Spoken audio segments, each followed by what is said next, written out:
Hi, my name is Anthony P.Mauro. I'm with the New Jersey Outdoor Alliance, and we're here at the Garden State Outdoor Show. Looks like we have a great turnout. We're here to try to promote our organization, which is, from a legislative standpoint, we attempt to get bills passed in Trenton that is favorable to outdoors, whether it's forestry, whether it's fishing and hunting, or trapping. Also, we look to get policy enacted that helps us to get more involved in the outdoors, more access to the outdoors, and we're stewards of the environment, we're conservationists.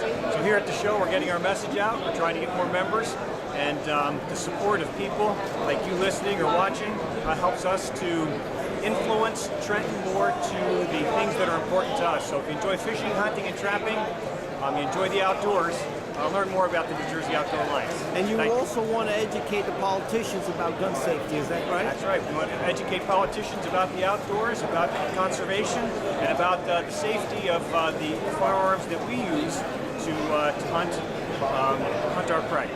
That's great. Great. Thank you, sir. Appreciate the time. There is no credential to that. There's no expertise to that. It's just a title. But the press took that and ran with it and made it seem like there's some legitimacy to the comments based on that title, which is deceitful. They're also promoting, you see at the lower left-hand corner, that woman, these advocates tout Gonacon, a non-lethal deer contraceptive. Now, again, Dr. Walgas can speak to that much better than I can. But as I understand it, unless it's in a laboratory setting, it does not work in the wild setting.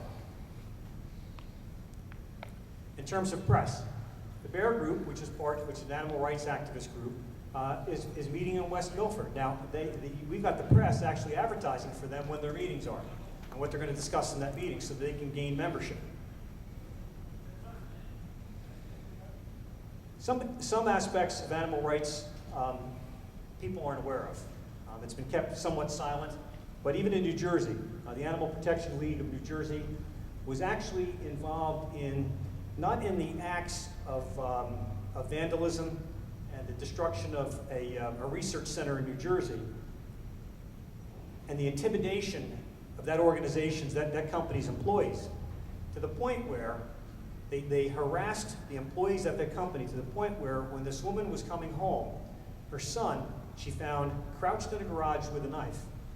And when she wondered why her son was doing that, the son came out and said, "Don't worry, Mommy, I'm going to protect you from these animal people." So the intimidation that they use to get their point across is pretty severe. In fact, they also, when this group called SHAC, this is the group that committed some of the crimes against this lab, there were 7 members, SHAC 7 I think it was, or 6 members, and then 1 was an organization, but actually were found guilty and put in jail. This animal rights activist actually went and visited the people in jail and set up a fund to get them freed. Another gem, Rodney Adam Coronado. Mr. Coronado is a eco-terrorist, according to the FBI. He was involved in sabotage. He was arrested. He was involved in arson. He was convicted and sentenced to 57 months in prison for firebombing. This gentleman was invited as guest speaker to the Animal Protection League of New Jersey's anniversary celebration. I think that speaks volumes right there. So, in summarizing, the animal rights movement is working on a national level, on a state level. They're in our schools. They're looking to influence government, and they're interested in influencing the culture of our state. They have money, they have commitment, they work 24/7, and they collaborate with one another very well. They're dedicated to taking away your freedom to fish, hunt, trap, and are actively campaigning to control the types of food that you eat. There are some towns in New Jersey that have attempted to ban hunting. Some towns are attempting to charge their own permit fees to hunt, even on private property in the town. A number of towns are attempting to limit beach access to recreational anglers. So, what can you do about it? One of the things you can do about it, probably the most easiest thing, is join the New Jersey Outdoor Alliance. And we actually, today, we are all volunteer, so every dollar that is given to us in terms of membership goes right back to helping to secure your freedoms to fish, hunt, and trap in the state of New Jersey. And we have right now we just have an opportunity for you all to sign up at $10. That's it. Our normal membership fee is $25, but we're bringing it down to 10. What have we done for you so far? We've been around for 4 years. We helped to defeat 2 animal rights legislators in central New Jersey back in 2007. We got Sunday bow hunting passed, and that bill was to help us to get better access to deer so we could start to bring down and cull the deer population. We initiated Trenton's first legislative caucus for fishing, hunting, and conservation, and Mr. Tom Connors is going to talk to you about that in a few moments. We hired a full-time lobbyist to represent New Jersey sportsmen and women.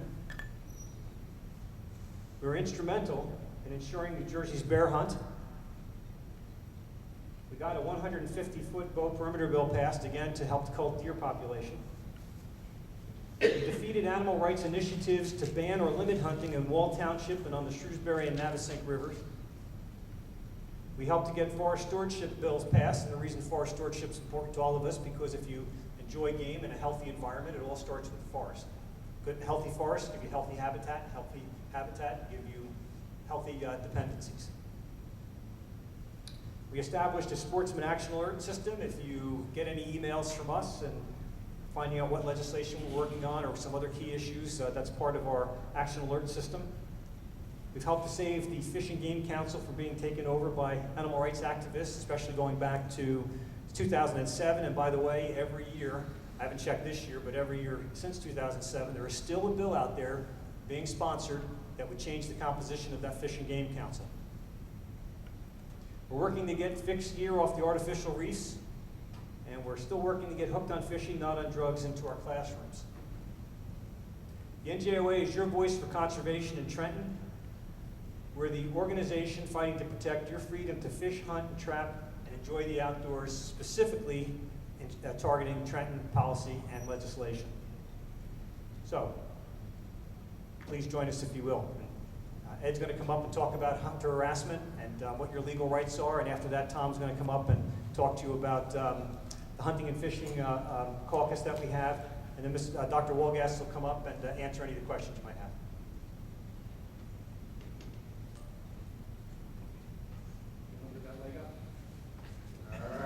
I'd say it's a little looser today. I pulled a muscle in my hip back before Deer City the other day. I was putting some wood and aggravated the damn thing. It's hell getting old. For those of you that don't know me, my name's Ed Markowski. I spent about 26 and a half years with the Bureau of Law Enforcement, Division of Fish and Wildlife, enforcing the laws in New Jersey. Once you get past the licensing laws, probably the 3 most important laws for any hunter, trapper, or fisherman in New Jersey would be the 450 regulations, trespassing, and hunter harassment. Everyone should have knowledge of the laws for 2 reasons. First of all, so that you don't violate the laws, and secondly, to understand your protection under the laws. What I'm going to deal with here today is the hunter harassment law. That's NJSA 23-7A2, the hindering or preventing the lawful taking of wildlife. Why is a law like this even necessary? Well, back in the early 90s, the state of New Jersey realized that the animal rights individuals were getting bolder and bolder, and they were taking concerted efforts to block hunters from legally hunting for wildlife in the state of New Jersey. They also noticed there was a tremendous increase in the amount of damage and vandalism and theft to hunters' equipment while they were hunting in the woods. So based on these efforts in '92, the hunter harassment law was passed and went into effect January 12, '93. What are the elements of hunter harassment? 1, no one is allowed to block, obstruct, impede, or attempt to block, obstruct, or impede an individual engaged in the legal act of hunting, fishing, or trapping in the state of New Jersey. What we've seen in this respect are people who, when they come into a parking lot to go hunting, they'll find an animal rights group in that parking lot who will either follow them in the woods or attempt to block them from going into the woods entirely. It's against the law to do that. To erect barriers or attempt to limit the exit or entry into a piece of property. Again, we've seen people put up barricades, put up chains, put up cables across roads that they didn't have the authority to do so on. Also, the big thing would be to either cut a tree down the night before season or let the hunters get into a special piece of property and cut the tree down once they're in there, hoping that they don't have the ability to exit the area once they get done hunting, just to aggravate them. And that too is against the law. It's against the law to make any physical contact with a hunter when he or she is out there hunting in the woods.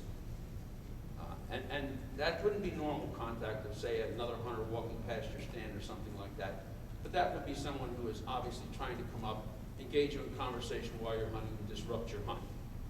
Also, it prevents the theft and vandalism of equipment while you're hunting in the woods. It also makes it illegal for them to get into the line of fire. And as dumb as that sounds, we've had numerous instances where that has occurred, where an individual will see somebody out hunting, and I know it's occurred up at the Monmouth Battlefield hunt and several other places where they attempt to get between the game and the hunter in an effect to block the hunter from having access to the game and taking a shot while putting their own life at risk. Also an interesting thing up at Monmouth Battlefield back in the late 90s, they erected human cutouts and put them all through the entire woods to make it look like people were standing around.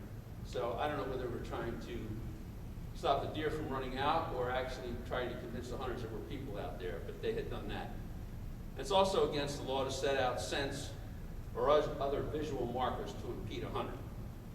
Scents are obvious, and I mean, you can't believe some of the stuff we've seen out there. They'll go to barbershops and collect hair. They'll go to a zoo and ask for lion dung. They will go out there with a little piece of toilet paper and put them completely around your stand in the woods so it blocks all of the trails coming in. What the statute does not apply to. The statute does not apply to enforcement officers or conservation officers in the performance of their duty. It doesn't stop an officer from coming in, walking through the woods and inspecting it. And it does not apply to private landowners on their own property. What are the penalties for the violation? An individual who is convicted of this violation is guilty of a petty disorderly persons offense, which is from $100 to $500 for a first offense. It is also an individual offense that can occur multiple times. So each time during the day that it occurs, or each day that the offense occurs, is a separate offense. An individual can be charged multiple times with the same offense.